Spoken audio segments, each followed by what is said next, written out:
proud game because both teams are, just are not giving in. Miller says, I want to try, and succeeds! Try triangle zone because they're matching up. Triangle zone. Aguila in the box, blocked by Simpson. Eman picks it up, looks for a guard. Here's De La Cruz, bringing it up gently. Lead pass. Hey, come on, out. Ginebra just couldn't find the extra gear to get over the Alaska Aces. Now they're in a hole, a huge hole. 0 and 2. The only reason we go so hard is because we have so much respect for Ginebra.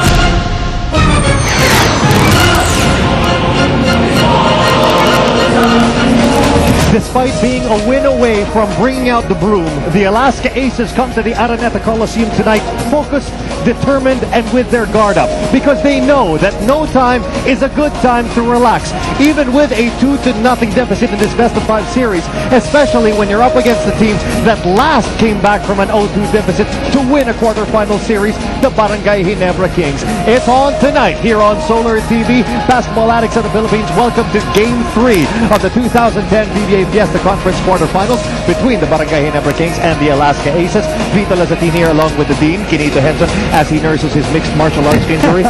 I'm kidding, we'll get to that in a little bit. But going back to this series, this has been, you could say one-sided if you look at the results, but then no game has been decided by more than 4 points. But looking at the numbers, it's easy to see why the Alaska Aces have had the upper hand in these last 2 games. That's true. If you take a look at the numbers, yes, Alaska does have the edge in many respects. If you take a look at the series averages, but as you also mentioned, Vito, and as we all know, both those games that have been played so far in this series could have gone either way. That's right. And he never could have easily won that previous game. If Sonny Salvacion hit that last second 3-point shot, they would have won it by 1. But that's the reason why this series has been so dramatic, has been so exciting. Anything can happen on any given night. And as you said, if there's one team that can come back from a 0-2 deficit in a best-of-5 quarterfinal series, it's Barangay Ginebra. Well, we're definitely in for an exciting one, so let's head straight into the Dean's List, shall we? Let's talk about first the Alaska Aces, what they have to do, Kinito, to pull off the W. Well, they can't afford to be complacent because, as we know, Barangay Ginebra, the crowd darling, they certainly know how to come back from a series deficit. They need to capitalize on turnovers. Remember that in game number 2, Barangay Ginebra had more turnover points despite losing that game. Second, they need to assert their size advantage, meaning to say they've got to control those boards. No fast, no furious. Barangay Ginebra with some chemistry issues, they haven't been able to get the best out of JJ Hildebrand and Mark Aguila. So how do the Barangay Ginebra Kings turn this into a set up a game 4 for this Friday? Let's head to that side. Well, Vito, it's do or die for Barangay Ginebra. They lose here, they go home. They need to be aggressive going to the rim. Remember, in game number 2, they only went 5 out of 9 from the line. Rather, 2 out of 8 from the 3-point distance. So, if you're settling for those outside shots, and if you're going to the line only for 9 free throws, something's wrong. You're not being aggressive going to the rim. Secondly, they need to clog those passing lanes. Alaska had 24 assists in game 2, Barangay Ginebra 19. Alaska, known for its precise execution, Barangay Ginebra needs to be able to stymie that execution. Finally, force the perimeter shootout. Barangay Ginebra likes the perimeter game. Alaska doesn't. Alaska wants to go for the high percentage shots. They like to go inside with Simpson. And, well, the statistics prove that if Alaska goes inside, they get a better percentage. They shot 43.5% from the floor in game 2, while Barangay Ginebra only 40.5%. Well, speaking of shootout, 3-point shooting has been by far the only statistic that the Barangay Ginebra Kings have consistently beaten the Aces in this series. As we take a look now at the starting lineup for both sides, Alaska sticking to their guns. Barangay Ginebra, on the other hand, deciding to start Daniels at the center as opposed to Yancy de Ocampo, which they used in game 2, and that allows Willie Miller to enter the starting lineup tonight. The big factor here is, again, Coach Joseph Buchigo going with a 3-guard lineup with Willie Miller, Tubit, and JJ Hildebrand. Mark Aguila is going to come off the bench. That's going to be big for Barangay Ginebra because they need his fire, instant offense off the bench. And Barangay Ginebra will get first crack at it. Short jumper by Miller, no good. Rebound by Toss. And we have referees Aldaba, Maurilio, and Pascual officiating tonight's game number 3 in this best-of-5 quarterfinal series. Tenorio slashing inside, couple of head fakes out to Simpson. Down the baseline, tapped away by Tubid.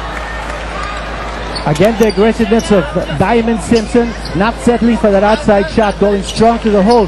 But Barangay Ginebra realizing that Alaska is a team that likes to go inside. They need to toughen up that interior defense. Did a good job of slapping that ball away.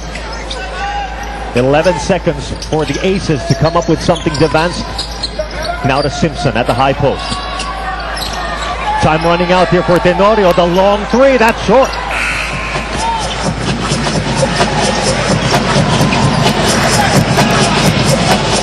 Back to the Kings now.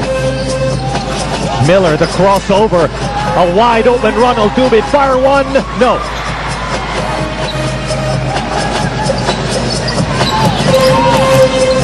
You know, that's tough to miss. You get a wide open 3-point shot from a team that likes to score from the perimeter and you miss. And that's not a confidence booster at all. But here's a turnover.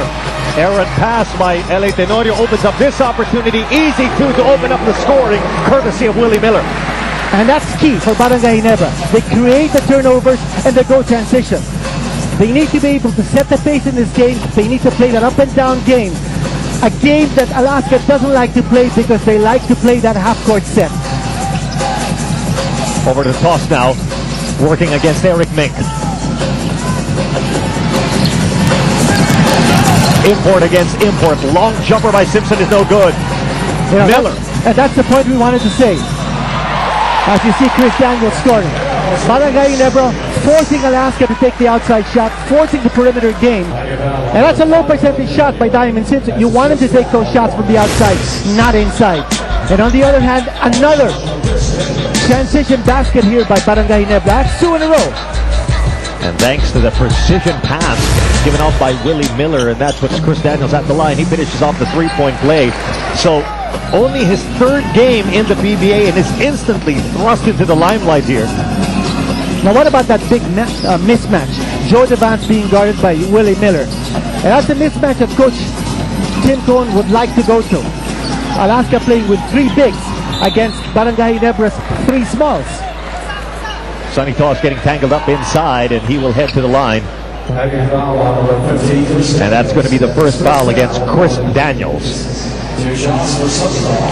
And something that Barangay Ginebra needs to curtail. Alaska had 22 out of 28 free throws in game number 2, Vito. And Barangay Ginebra, as we mentioned earlier, only 5 out of 9 from the line. That's something they need to be able to lessen the gap, narrow the gap. That free throw discrepancy. And that free throw by, those free throws rather by Sonny Toss now cuts the lead to 3 with a little less than 10 minutes to go in the first quarter.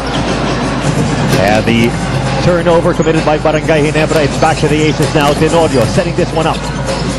Tenorio gets the screen, gets the look. He's short for 3. And the steal by Simpson. Simpson gets the roll. And that is going to count.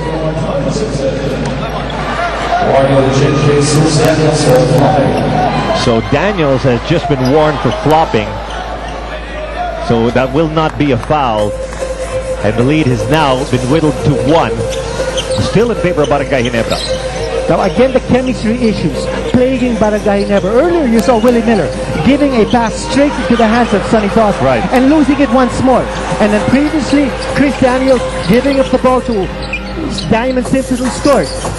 So when you have a team like Barangay Ginebra having played 21 players in this conference, you know they've got chemistry issues. So many players moving in and out of the lineup. And now Player of the Week, Joe Devance, contributing to the cause of the Alaska Aces, now giving them the lead 6-5.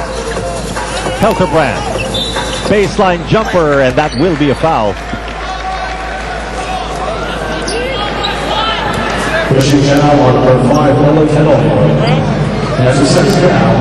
And J.J. Helterbrand severely limited in game number 2 of this series, scoring only 2 points in 27 minutes of action.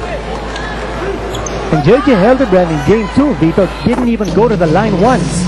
As with Ronald Tubid, as with Willie Miller, as with